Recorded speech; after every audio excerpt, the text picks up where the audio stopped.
UFC London takes place this weekend, and in this video, I'm going to be giving you my exact predictions for how I think every fight in the card is going to play out. So without further ado, let's get into the picks. As always, I like to look at my past week's performance to see what we can improve upon, and I think you guys already know I had a smash of a week. I went 9-4, okay? And the picks I got wrong, you could debate that, I was going to pick the other side. So, Nergaze, I actually went ahead and bet Brenson Ribeiro spread. I thought this fight was going to be razor close. And Ribeiro goes out there and wins. So that could have been a 10th correct pick if I just stuck to my guns. Then in the Ryan Spann fight, I said that pick was subject to change based on, pictures of Spann. Spann looked horrific, but, I didn't get to change the pick in time. That could have been 11 wins. AJ Cunningham lost. That was a bad pick. Plus 500 underdog. I did take Carlos Vera as a plus 500 underdog, but lightning did not strike twice. And then Josie Nunez by round 1 KO. I mean, I had the right idea. Round 1 KO. It just so happens that it was the other way around. So, it looks like potentially we could be doing better. This could be a couple things. Number one, this could be an Apex card. Shenanigans happen. All the best pickers in the space did horrific. The worst picker does stupendous. Is that a coincidence, or, is there a streak coming? I'm not sure. But let's get into picks for UFC London to see how we do. First fight on the card, we have Guram Kutateladze taking on Kaue Fernandes. Now, Kaue Fernandes doesn't have the most experience in the UFC. He did win against Muhammad Yahya. He had a loss against Mark Diakese where he just got taken down at will, a non-stop. And then he also, since then, he has a couple of LFA regional promotion fights. So overall, Kaue Fernandes is going to bring the power. The thing about him, though, is he's Brazilian, and most Brazilians that don't have any takedowns of their own usually have paper takedown defense of their own. If they can't shoot for takedowns to get the fight to the ground, for some reason, their own takedown defense is bad because that's the only way they can get the fight to the ground.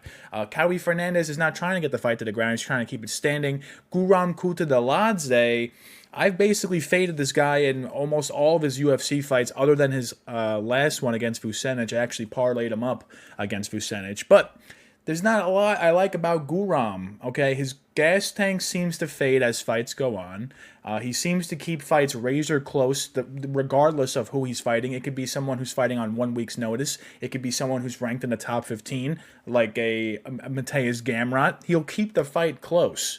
It's almost like he stoops down to his competition and also rises to it. So against a guy like Kaue Fernandes, Guram, he does have a clear path to victory. It's to shoot for takedowns and land at range. The thing is, there's not going to be any range for him. Kaue has a longer reach.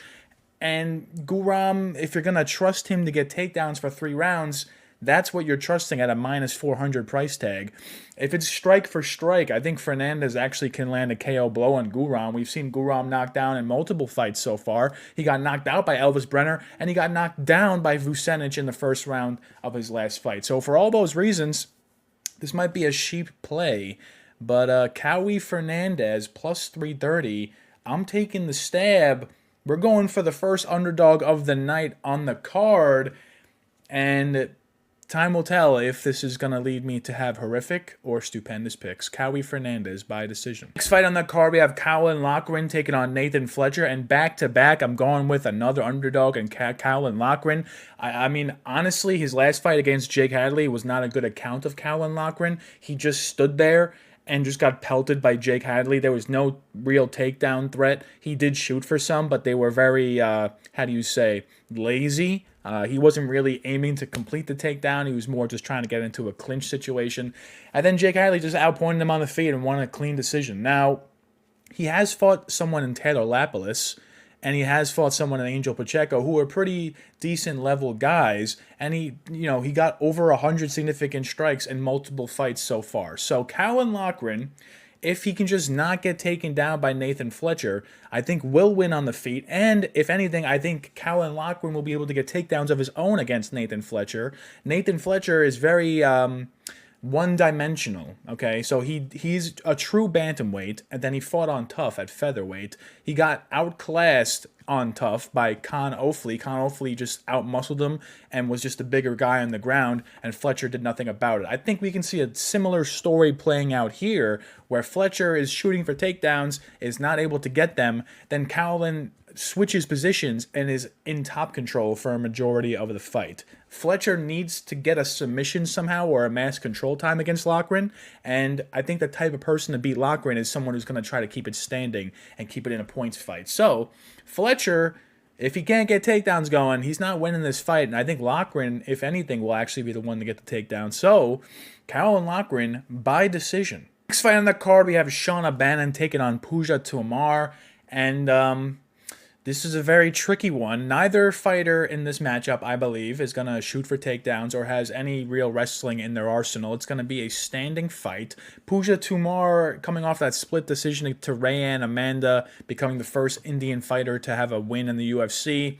That fight was razor close. I kind of thought that Puja Tomar could have lost 30-27, but I also thought Puja Tomar could have won 30-27. That's how close the fight was. And Shauna Bannon, against Ardelaine and against Bruna Brazil, she showed that if someone's going to try to take her down, the fight's going to be razor close. So Puja Tomar is not going to try to do that. It's going to remain standing. Shauna Bannon, I do rate her striking skills. She's going to have a 6 inches of reach, which is pretty nuts. Now, the more I think about it, the more I am leaning towards Shauna Bannon. I'm switching my pick on the fly. Puja Tomar opened as like a minus 250 favorite, has now flipped to a plus 160. That kind of line movement is pretty wicked. I don't know. It's just one of those WMMA fights that you just know it's going to end in split decision. And if it's going to be striking, I'm just going to take the longer striker, 6 inches of reach. Give me Shauna Bannon by decision. Next fight on the card, we have Andrey Pulyaev taking on Christian Leroy Duncan. Now, a reason why I switched Puja Tomar is because if I had picked Tomar, I would be picking 4 underdogs in a row to start the card, and that just does not sound like it's going to happen. Andrey Pulyaev, I'm picking him in this fight. He's on I believe, a 5-fight winning streak. He's a finish machine. He did go to a decision on the Contender Series, but he put up loads of volume and showed that he has wrestling that he can go to if needed. He also has pretty crazy power. He clips most people that he gets into striking exchanges with, and there's just a lot to like about this plus 400 underdog. He's coming off the Contender Series. Usually people that come off the Contender Series are like the huge favorite in their fight, but they're throwing him against Christian Leroy Duncan, who's someone who just came off a loss to Gregory Rodriguez, and Gregory Rodriguez is ranked in the middleweight division. I think that's showing you how much faith they kind of have in this Pulyaev guy, that they're just tossing him this far up the rankings this early on into his career. But Christian Leroy Duncan, the fights he does win is against very chinny fighters like Claudio Ribera, Dennis Tululin, Dusko Todorovic. Those guys get knocked down by a single whiff. A wind gust will knock those guys down. Duncan, those are his only wins in the UFC. He went to a decision against Armin Petrosian, and Petrosian just doubled him up on the strikes on the feet, which I think Pulyaev is very capable of doing. And he lost to Gregory Rodriguez, who decided that he was a takedown artist in that fight, when in most other fights, that's not his game plan, to go for takedowns. And against Duncan, he did it with ease and was able to control him for nearly half the fight. And I think Pulyaev also has the ability to do that. Pulyaev can get Duncan down as well. He has pretty good wrestling, as shown on the Contender Series as well. So for all those reasons, and Pulyaev is 2 years younger, Duncan is just an athlete. He's not really a mixed martial artist. Now, Pulyaev, I think, is more of a mixed martial artist. Christian Leroy Duncan can jump around and do all these kind of crazy stuff. But if we're talking about gloves to face, grit, determination, Andrey Pulyaev, plus 400. I think there's a lot there. I'm taking him to win by decision. Now, this is going to either be my best card ever or my worst card ever, because this is the 5th fight I'm breaking down. And yet again, I'm taking the underdog in Mick Parkin, who I think the line is flipping. Mick Parkin is now the slight favorite. And in this matchup, Marcin Tybura, I've only seen him have success recently when he's able to get takedowns. In a fight where it's going to stay standing, I think he's going to get clipped. He's going to get clipped fast. And honestly, I do have Mick Parkin by decision. But I'm actually going to change that to Mick Parkin by round 2 KO. I mean, Tybura's chin is gone. And when he tries to take people down, when people try to take him down, his takedown defense is also seemingly gone. So Mick Parkin, I think, can get takedowns here, and Mick Parkin can knock out Tybura on the feet. He just has to avoid getting taken down himself, which I think he will. Trains with Tom Aspinall, a lot of things to like. Tom Aspinall KO'd Tybura in round 1 on the first exchange. Not saying Mick Parkin is Tom Aspinall, but Tybura doesn't get takedowns, he doesn't win. So for those reasons, Mick Parkin is going to spark him in round 2. Next fight on the card is Loughran Kavanagh taking on Felipe dos Santos. We have a fight of 2 flyweight prospects, but I would say that Felipe dos Santos is actually a fake flyweight prospect. He did go to a very close decision with Manel Kape, and ever since then, people were gassing him up like, oh, if he barely lost to Kape on short notice, he should be a good contender. So then he fights Victor Altamirano, gets taken down 9 times, and somehow comes away with the win, which should not have happened. And then he fights Andrey Lima, and Andrey Lima just completely outworked him and outclassed him over 3 rounds. So Dos Santos is fraud-checked. He's been fraud-checked. This guy is a fraud. So Loughran Kavanagh has not been fraud-checked. He's undefeated, 8-0. Coming off a win against Jose Ochoa in a fight where it was, once again, 2 prospects, 7-0 versus 7-0. He beat Antoine Hove by knockout, who was 6-0. This guy's level of competition is better than Dos Santos, even though it's been mainly regional, not including Manel Kape, of course. I just think Loughran Kavanagh is better than Felipe dos Santos. The volume is a little bit of an issue. Both guys throw with really low volume, and both guys don't really shoot for takedowns. So I think Loughran Kavanagh actually might get the finish here. Dos Santos' striking defense isn't really the greatest.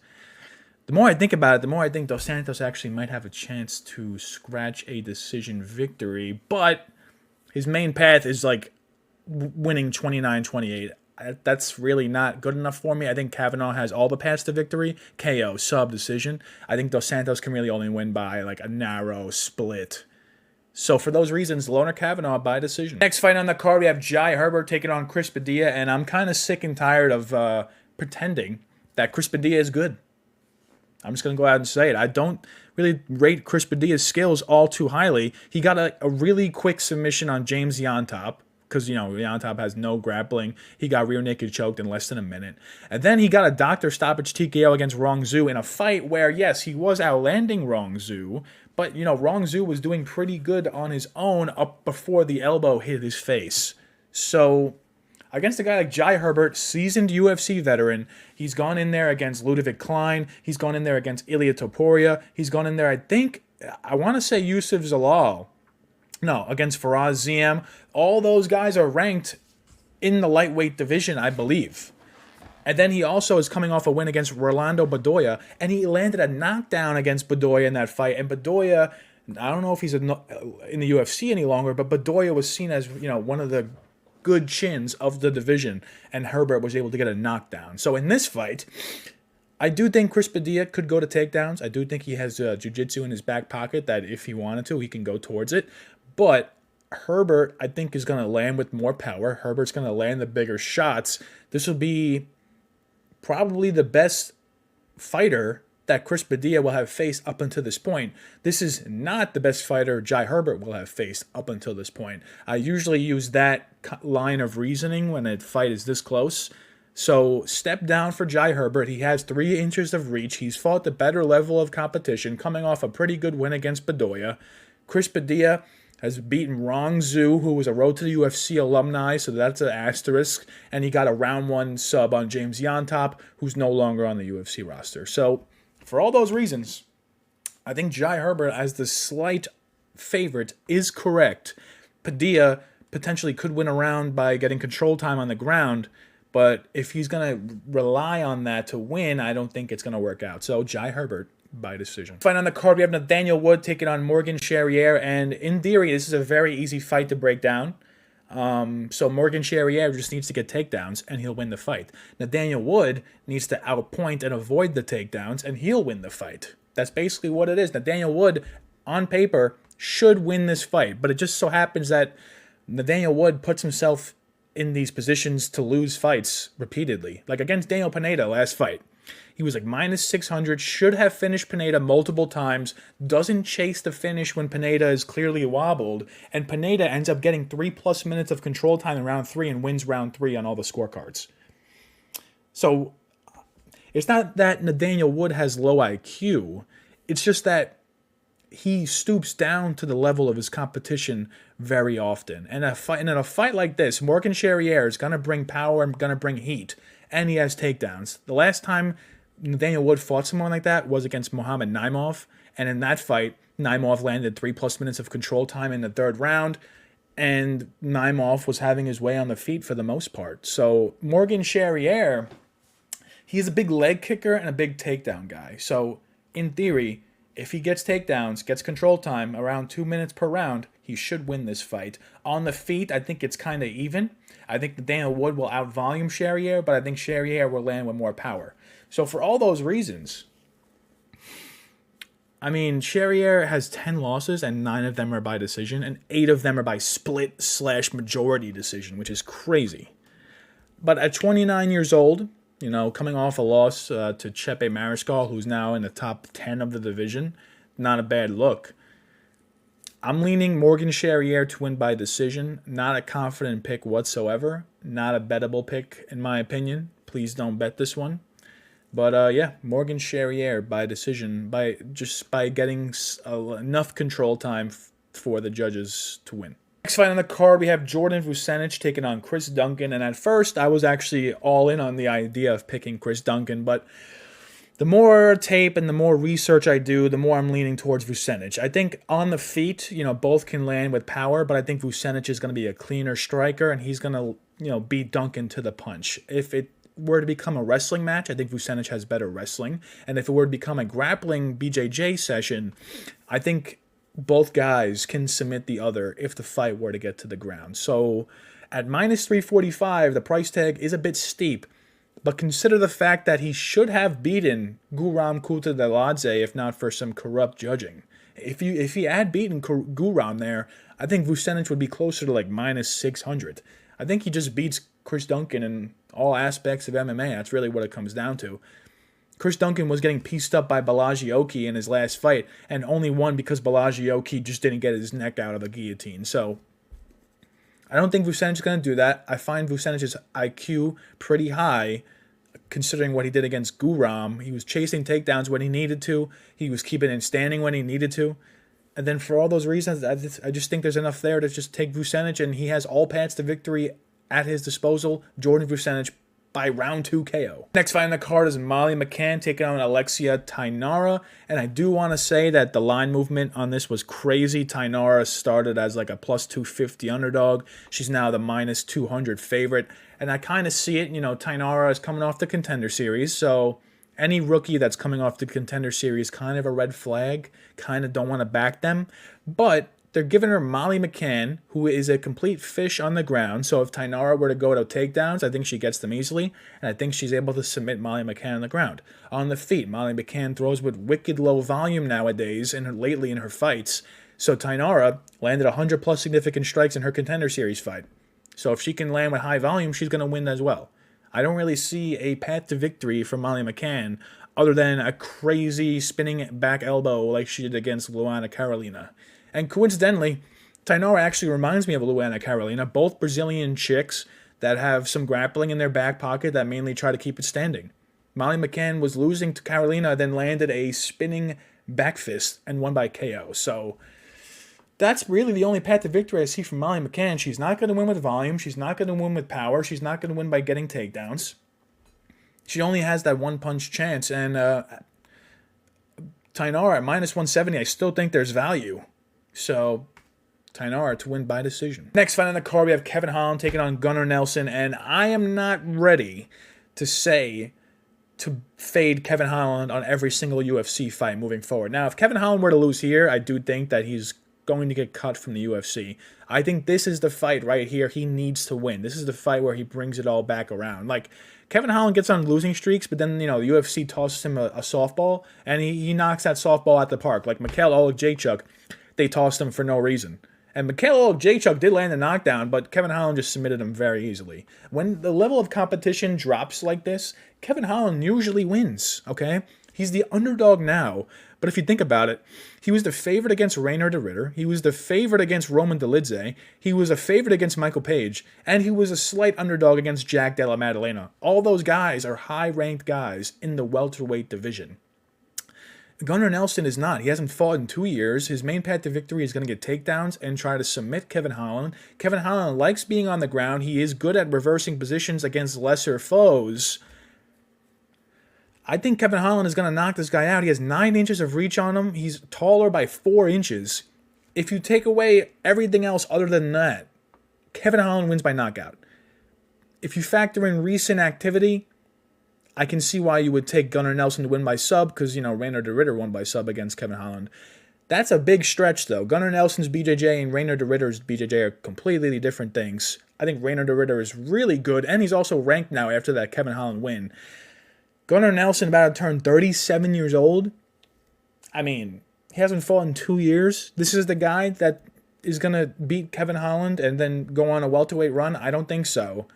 So for all those reasons, and I've seen Gunnar Nelson rocked on the feet before and put into really bad spots. So I think he can shoot a bad takedowns. Kevin Holland gets a submission.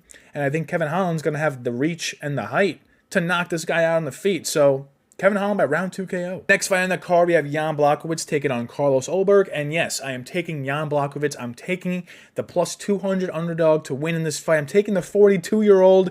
And the main reason being is, number one, Carlos Ulberg is almost 35 years old himself. He's no spring chicken. He's not like a 28-year-old light heavyweight making his run up to the top. Number two, Carlos Ulberg has shown weaknesses in his fights, okay?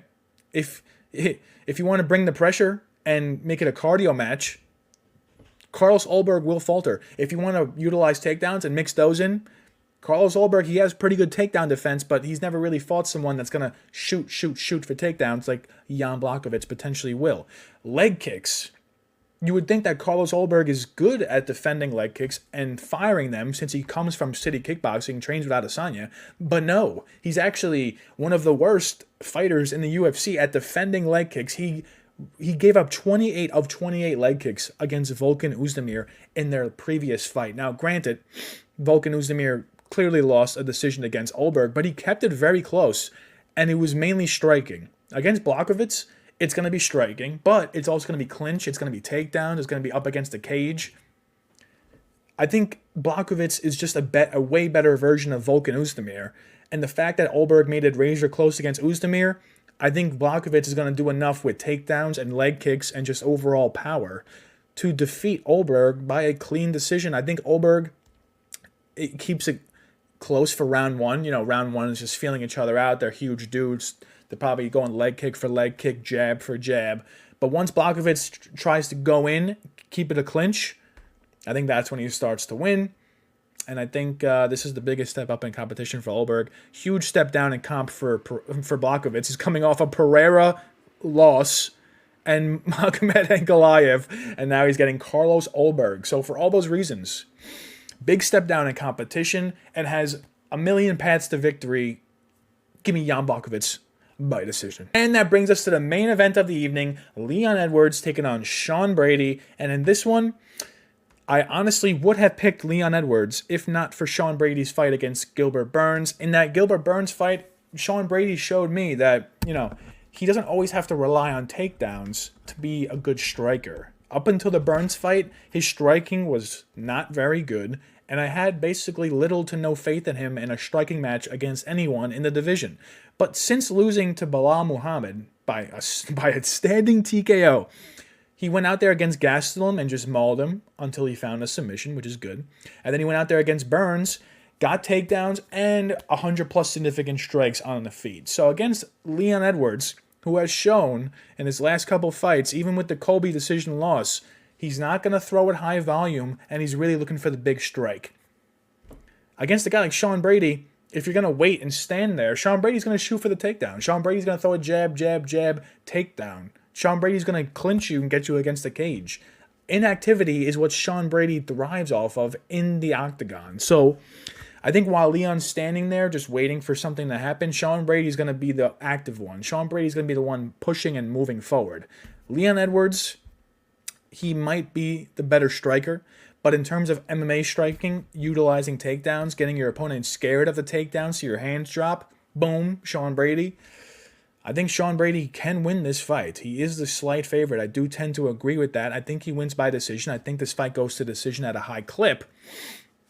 And if Sean Brady were to lose this one, it wouldn't be the worst loss in the world. He would have lost to only Bilal and Leon Edwards. If Leon Edwards were to lose this one, it would be a pretty significant blunder to his resume. So that could be a reason to pick Leon.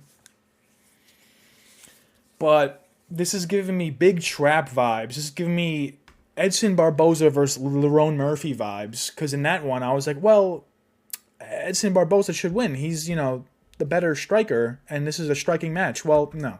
In this one, similar vibes. Leon Edwards should win if he keeps his standing, but Sean Brady, low-key, might even strike better than Leon in this fight because of his takedown threat. So for all those reasons, Sean Brady, by decision, is the pick. Thank you for getting to the end of another episode of Finn's Chats. I hope you enjoyed this one. Make sure you let me know in the comments who your favorite underdog is this week. And, best YouTuber last week, doesn't happen often, so let me get my praise in the comments as well. Like, comment, subscribe. Have a great day. Savage.